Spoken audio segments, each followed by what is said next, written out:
அதாவது நேற்று வந்துட்டு பார்த்தோம் அப்படின்னா ராஜஸ்தான் ராயல்ஸ்க்கு அகேன்ஸ்டான மேட்ச் இருக்கு இல்லையா, அதில் நம்ம தமிழ்நாடு வீரரான சாய் சுதர்ஷன் வந்துட்டு அதிரடி காட்டினதுனால பார்த்தோம் அப்படின்னா குஜராத் டைட்டன்ஸ் வின் பண்ணியிருக்காங்க அப்படின்னே சொல்லலாம். ஸோ ஒரு பக்கத்தில் வந்துட்டு பார்த்தோம் அப்படின்னா ஒவ்வொரு பிளேயருக்கும் ஹைப்பு அப்படின்றது கொடுக்கப்பட்டு அந்த ஹைப்பை காப்பாற்ற முடியாமல் பிளேயர்ஸ்லாம் திணறிக்கிட்டு இருக்கும்போது இன்னொரு பக்கத்தில் சுத்தமாக ஹைப்பே இல்லாமல் சைலண்டாக சம்பவம் பண்ணிக்கிட்டு இருக்காரு சாய் சுதர்ஷன் அப்படின்னே சொல்லலாம். ஆடின 5 மேட்ச்லையுமே வந்து பார்த்தோம் அப்படின்னா அரை சதம் அப்படின்றத அடித்து கலக்கிக்கிட்டு இருக்காப்ல.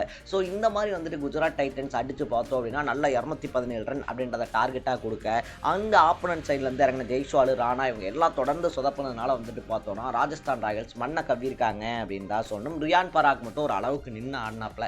அப்பார்ட் ஃப்ரம் தட் இது எல்லாத்தையுமே தாண்டி 5 மேட்ச் விளையாடி 4 மேட்ச் ஜெயிச்சதுனால குஜராத் டைட்டன்ஸ் பாயிண்ட் டேபிளில் நம்பர் 1 பிளேஸ்க்கு போயிருக்காங்க அப்படின்னே சொல்லலாம். இந்த டைம் அவங்க கப் அடிக்கிற அளவுக்கு ஃபார்ம்லையும் இருக்காங்க அப்படின்னு தான் சொல்லணும். ஸோ நேற்று மேட்ச்சை நீங்கள் பார்த்துருந்தீங்க அப்படின்னா உங்களுடைய பாயிண்ட் ஆஃப் வியூ என்ன அப்படின்றத கமெண்ட்டில் போட்டு மறக்காம சேனலை ஃபாலோ பண்ணிக்கங்க.